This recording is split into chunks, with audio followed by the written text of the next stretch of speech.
हाय HS community, स्वागत है आप सबका आपके अपने चैनल हंग्री स्पिरिट्स में। हंग्री स्पिरिट्स देख रहे सारे दर्शकों का मैं अंजू शर्मा दिल से स्वागत करती हूँ। लेके आई हूँ आपके रिव्यू सुनाती हूँ। पहले वही निवेदन, जिन्होंने अभी तक चैनल को सब्सक्राइब नहीं किया है कर लीजिए, साथ में दोस्तों बेल आइकन दबाइएगा ताकि आपको हमारे वीडियोस के नोटिफिकेशन मिलते रहे। शुरू करते हैं अनुपमा से। वो अनुपमा को ना यकीन नहीं हो रहा कि इतना नफरत हो चुका है, इतना अहंकार में, इतना बर्बादी के रास्ते में डूब चुका है कि आगे पीछे पीछे। और आई मेक श्योर राही तुमसे ही नफरत और करेगी। नहीं, राही इसलिए वो तेरे साथ खड़ी है, वो तुमसे बहुत प्यार करती है, इसलिए वो खड़ी है। वो वो कुछ मिनट तक वो हिल गया है ऐसे, और डंकी की चोट पे वो सवाल और कॉम्पिटेट करेगी और ज़रूर जीतेगी। मुझे यकीन है, क्योंकि उसको प्रेम को सही रास्ता लाने के लिए तो और कोई चारा नहीं है। एंड दिग्विजय भी देखने लगा कि उसको दुख खुशी भी है, थोड़ा सा दुख है कि क्योंकि उसको भी अपने घर लेना था ना। तो मेरे ख्याल से वो दोनों घर एक ही लेंगे। और ये लेंगे क्योंकि क्या है, बंकू भी रह गया उनके साथ। और कहीं ना कहीं वो जो जिसने घर देखा उसने वही उसको घर मिल जाएगा। पर देखते हैं जैसे किस तरह से अ, अ, राही आएगी। पर वो कुछ दिन में वो उसे बाहर बैंक फेंक देगा। वो शनिवार ज़्यादा दूर तक नहीं है, तो एक दो दिन में वो आ ही जाएगा। पर लेकिन जिस तरह ख्याति देख रही थी, पर बाहर निकालने में क्या वो छोड़ने जा रही है। सवाल अनुपमा से नफरत क्या, नहीं वो तो साथ दे रही है ना भाई, उसका और क्या चाहिए। क्या काती से नफरत कर पाए? नहीं ना। तो कैसे वो उम्मीद कर सकता है। और दूसरी बात, अनुपमा हमेशा ढंग की चोट में भी करती है। आंखों के नज़र डाल के, एक किसी का नज़र डाल के, प्रेम का नज़र मिला के वो बात करती है। हर किसी के नज़र मिला के वो बात करती है, क्योंकि ये अनुपमा है। और बेइज्जत क्या करेगा, या का और क्या कर सकता है, और गिरने की के लिए क्या है। फॉर्म तो जला दिया है, चोरी भी कर ली है, और कितना गिरेगा। तू कुछ भी कर ले, राही को क्यों? वो राही के लिए फिक्र है, उसको किसी और की। राही कितना गुनाह, ब्लंडर, तर्पण और घटिया काम करती है। मुझे सिर्फ दुख अनुपमा के लिए होती है, मुझे राखी के लिए इतना नहीं है। बिकॉज क्या है ना, बच्चे कितना भी गलती करे, कि माँ बाप के दुख होता है कि हम कुछ और कर पाते कि वो ये सब नहीं करते, या ये सब हम दिन ना देख पाते। ये होता ही रहता है। हाँ, हम भले हम गलती ना हो, वो होता ही है। वो काश ये कर पाते, वो रिडिकुलस थिंकिंग वो आ ही जाता है। कई बार हम कोशिश करते, कोई भी माँ बाप लॉग बुक नहीं पढ़ के आते। चाची, चाचा या ताऊ जी माँ बाप के समान है ना। ये मैं इसलिए बोल रही हूँ। और ये देखो, ये इन दो दिन में मुझे लगता है श्रुति ने मैनिपुलेट किया होगा कि इन दोनों को अलग करने के लिए, अपनी बदला फूलने के लिए। और भी गिरेगी, क्योंकि गिरने की तो स्टैंडर्ड ही नहीं है ना। उनको तो गिरना ही है, और गिर जाए और कितना। कि देखो, पहले बहुत अच्छा था प्रेम, फिर इतना गिर गया है। अभी उठने के लिए तो और गिरना पड़ता है ना। तो देखते हैं और कितना गिरेगा। पर कुछ भी हो, अभी क्या है, वो ये भी सुनने में मुझे लगता है वो माँ बनने वाली है। क्योंकि हमेशा वो दुख सुख, क्योंकि वो इतना अंधा भक्त हो गया है कि खुशी के भी उसको नसीब नहीं है, क्योंकि उसने नसीब नहीं कोसा है उसने। अपने आप पर विश्वास नहीं कर पाया, विश्वास नहीं किया, तो डायरी क्या, डायरी देने के लिए, थप्पड़ मारने के लिए इसको क्या परमिशन की क्या जरूरत है? अनुपमा मार देती, अगर करना ही था वहां पर कर ही देती। यहाँ पर ये अकेले क्यों भी करने की जरूरत नहीं है, उसने करने की सोची, क्योंकि उसको क्या है ना, कई बार कुछ ही आपको विश्वास नहीं हो पाता कि इतना गिर सकता है, और राही के लिए भी ज़्यादा फिक्र थी, तो इसलिए उसको पता है कि जाने अनजाने में वो तो हमेशा ये तो वो ना निकाल ही था, क्योंकि वो श्रुति को भड़काएगी, वैसे भी वो इसको और गिरेगी। वो तुरंत जिस दिन उसने उसने कहा कि आपकी वजह से, उसी वक्त उसको निकाला जाए। कुछ चीज़ें आपको इमीडिएट एक्शन लेना पड़ता है, नहीं तो और खराब करेंगे, और रिश्ते और बर्बाद करेंगे। वो बचा हुआ था थोड़ा सा अनुपमा की वजह से, लेकिन क्योंकि ये इनका के कांड इतना है, और किया होगा, मैं आदू इसे प्यारती ये में, तुम प्रेम से दूर रहो।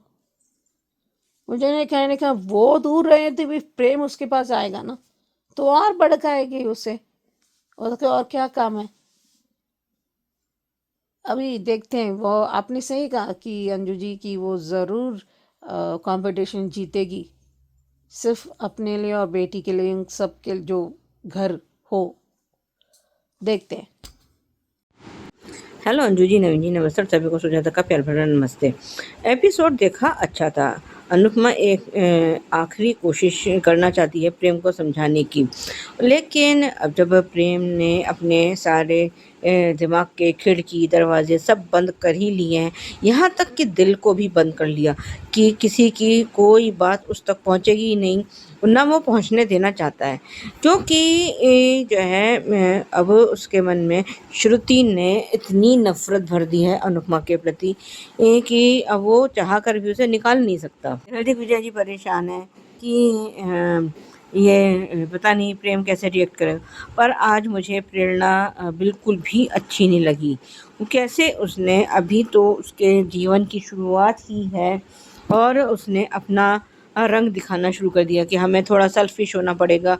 अगर घर में इतना कुछ हो गया, अगर उनको नहीं ध्यान रहा कि तुम्हारा कमरा डेकोरेट करना है, क्या क्या करना है, क्या नहीं करना है, तो इतना क्या वो करना ज़रूरी है क्या जो है तुम्हारा कमरा डेकोरेट हो तभी तुम लोगों का कुछ होगा। पर ऐसा तो कुछ मतलब मेरे को तो ये आज बिल्कुल नहीं अच्छी लगी।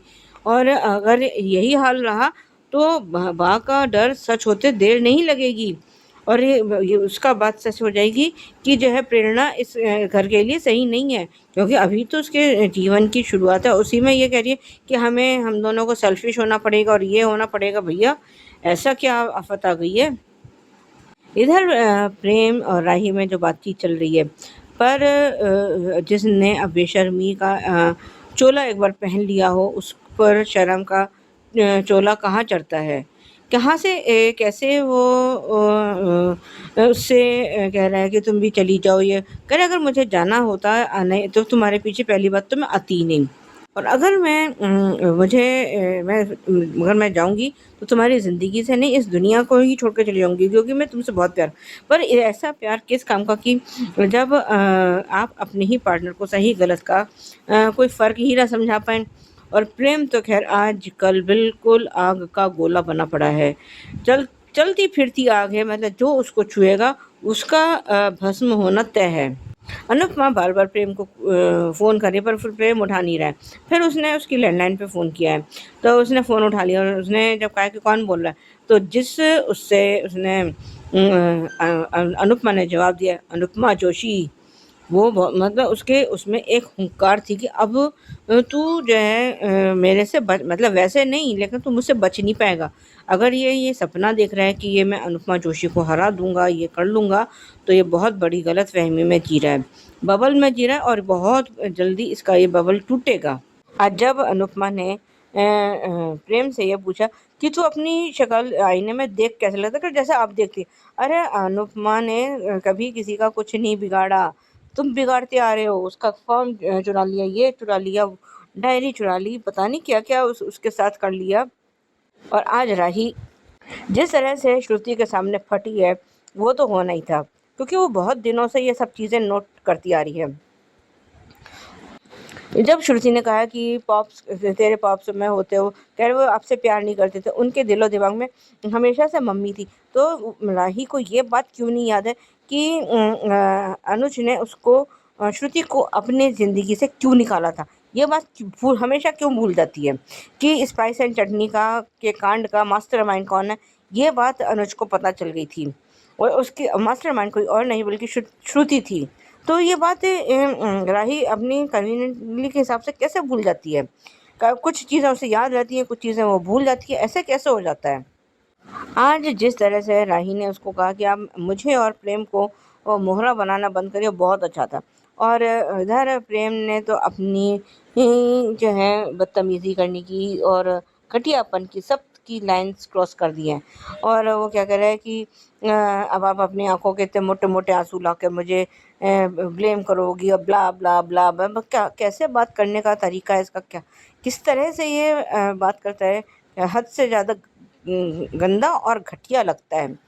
खैर ये तो परवरिश इसकी मोटिबा की है, क्योंकि उसका बोलने का स्टाइल बिल्कुल अपनी मोटिबा जैसा हो चुका है। उसको भी कोई अपनी ज़बान पे कोई फ़िल्टर नहीं है मोटिबा के, और अब तो प्रेम की ज़ुबान पर भी कोई फ़िल्टर नहीं है। उसके जो मन में आता है, जैसे मन आता है, वो आगे सामने वाले से वो बोले देता है। उसको कोई परवाह नहीं है कि किसी को बुरा लगता है, किसी को अच्छा लगता है, कैसा लगता है, नहीं। और आज जब अनुपमा ने राही के लिए सवाल किया है प्रेम से, तो प्रेम की शक्ल देखने लायक थी। और उससे पहले अनुपमा ने ये भी क्वेश्चन पूछ लिया कि मेरा फॉर्म तुमने उठाया था और जलाया था, तो आज तो उसने हामी भर ली कि हाँ मैंने ही किया था ये सब। अरे तुम और कितना नीचे गिरोगे, बल्कि मैं तुम्हें हराना चाहता हूँ। और आज जब अनुपमा ने एक एक करके क्वेश्चंस पूछे कि तू तो इतना प्रेम करने वाला था, जो जो हम रिकैप में देखते हैं, और लेकिन तेरा सपना तो सिर्फ और सिर्फ कैफ़े चलाने का था। तेरा सपना अनुपमा को बर्बाद करना कब से हो गया। ये सपना तो श्रुति का था, क्योंकि श्रुति मुझे बर्बाद करना चाहती थी, तू तो नहीं चाहता था। लेकिन अब अभी भी ये प्रेम को ये समझ नहीं आ रहा कि अनुपमा श्रुति के बारे में सब कुछ जानती है। क्या ये प्रेम को श्रुति का इतिहास पता नहीं है? अगर नहीं पता था तो पता कर लेता कि ये पहले भी मुँह की खा के अनुपमा से और अनुज से मुँह की खा के वापस जा चुकी है, और ये अभी भी ऐसा ही होगा। आज जिस दृढ़ता से अनुपमा ने ये बोला कि अगर तू मुझे हराना चाहता है तो हरा के दिखा, अब मैं भी जो है बिल्कुल तैयारी के साथ इस मैदान में उतरूँगी और अपनी बेटी और ये कॉम्पिटिशन मैं दोनों ही जीत कर आऊँगी। उस वक़्त जो प्रेम के चेहरे पे 12 बजे थे ना, वो बड़ा मज़ेदार था और बजने भी चाहिए, क्योंकि ये जानता है कि अनुपमा जो कहती है वो करके दिखाती है।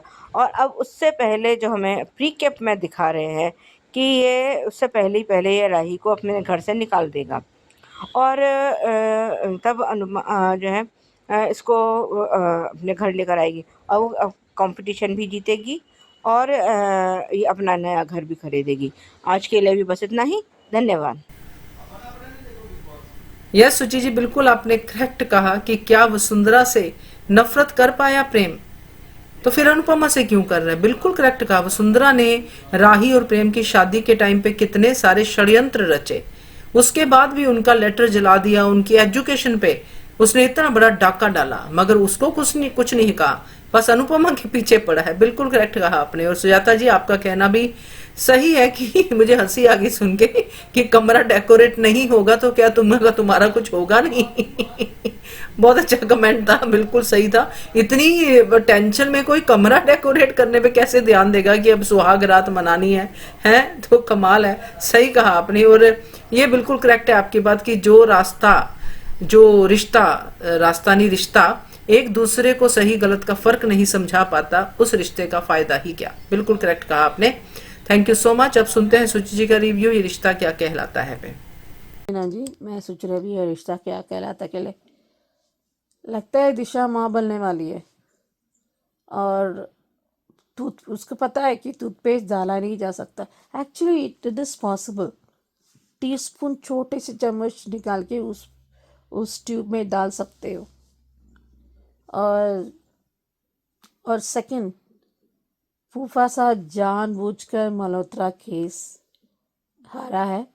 मिस्टर मल्होत्रा को धोखा दिया है।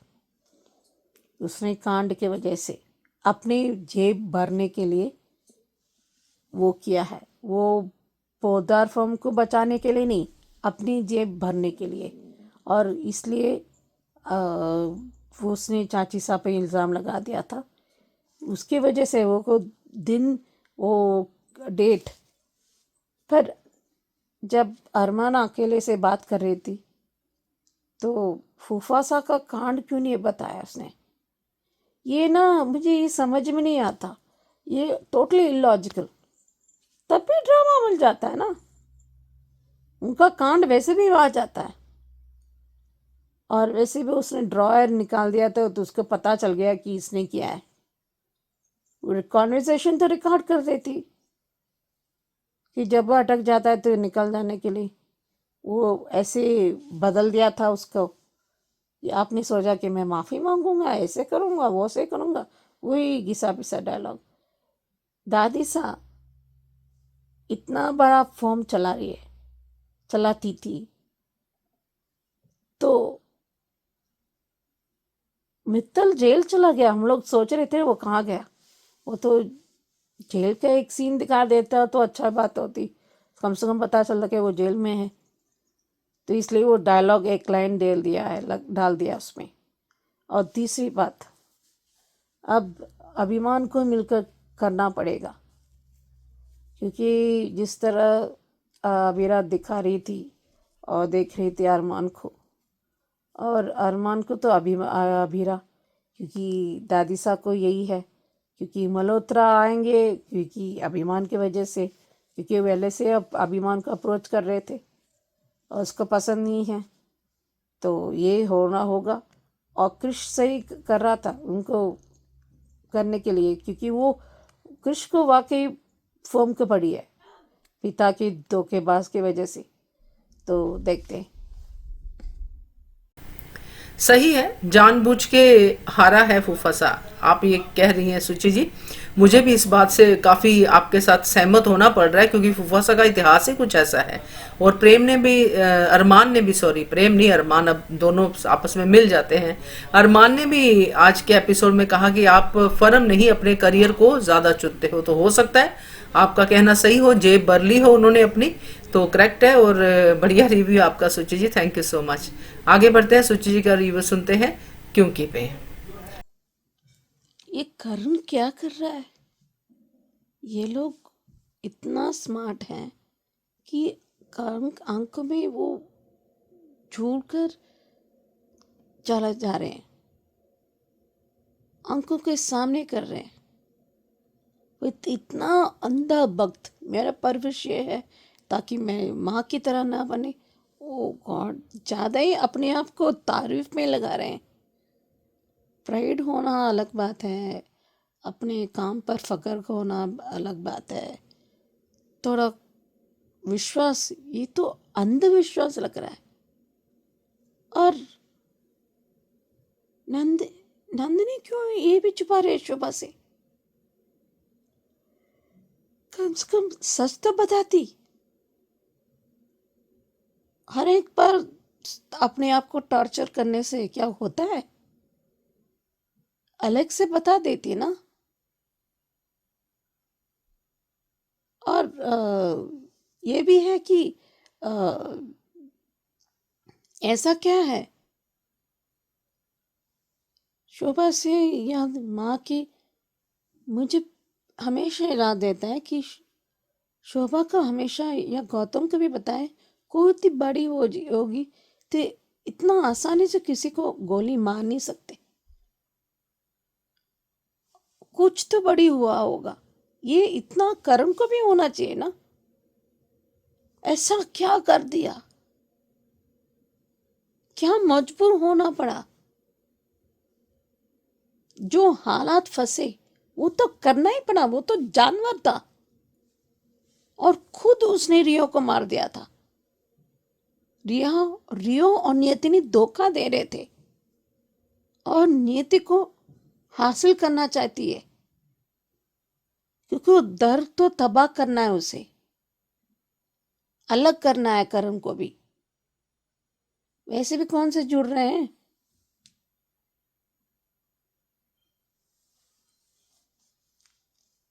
क्योंकि बच्चों के पास जाकर करण को ये वही फिर से वही गुस्से बेटा इमोशनल मैनिपुलेशन। और नंदिनी को क्या लगा, और वैसे भी वैष्णव भी एक तरह से सही किया कि तुलसी को यह बताने की, क्योंकि अगर बताना चाहे तो गौतम को तो आ सकती थी, ऋतिक को भी बताने से कह सकती थी, इसलिए वो ऋतिक ने भी नहीं बताया। तो एक तरह से अच्छा ही किया था, क्योंकि अगर बताना चाहे तो खुद बता देती ना, या वैष्णव की इंस्ट्रक्शन देती। तो देखते हैं, मुझे ये सवाल मुझे बहुत अच्छा लगा कि और हल भी जैसे वहाँ पर मेर या ऐसे कुछ काम करके, क्योंकि शांति निकेतन कैसे बचा पाएंगे, रिश्तों से होते हैं ना। पहले हम सफ़र तो बता देती, ये प्लान है, ये करना ही पड़ेगा, कम से कम अगर ना माने तो भी आप कन्विंस तो कर पाते ना। मैं आप सहमत हूँ एक तरह से कि सोचा जाए तो होगा। तो देखते हैं कैसे बचा पाती, पहले मिहिर को तो बचा लेती, क्योंकि रिश्तों से ही शांति निकेतन होता है ना, रिश्ते नहीं तो क्या। पहले बचाना चाहना, पहले सच तो आपको बताना पड़ेगा, तभी ये करना पड़ेगा। ये this could have been still drama, full भी सब कुछ हो सकता था, इसने बर्बाद कर दी। और एक तरह से दूसरी पार्ट, वृंदा को कहीं ना कहीं पता है कि ये जो एवी या जो भी गाना है ये सिर्फ अंगद है, क्योंकि वृंदा को अंगद की वक्तव्य की वाकिफ़ है, और ये कार्तिक बहुत अच्छा लड़का है, मुझे वही लगता है कि वही मिला देगा। देखते हैं। यस, तुलसी के बच्चे क्यों नहीं सोच पा रहे, बिल्कुल करेक्ट है कि क्यों किया तुलसी ने ऐसा। पागल है क्या तुलसी जो उठ के गोली मार दी पार्थ को, वो भी उसको जिसको वो इतना प्यार करती है, तो ये क्यों नहीं सोच पा रहे। पैदल है क्या तुलसी के बच्चे। बिल्कुल मैं आपकी बात से सहमत हूँ, और ये बात बिल्कुल करेक्ट है कि शांति निकेतन रिश्तों से बनता है, रिश्ते नहीं तो कैसा शांति निकेतन। बिल्कुल सही सुचि जी, थैंक यू सो मच। और ये थे आज के रिव्यूज, कैसे लगे आपको जरूर कमेंट करके बताइएगा। देखते रहिए channel hungry spirits. Thank you so much. Subscribe to our channel by clicking the subscribe button. Click the bell button and enjoy the latest uploads from our channel.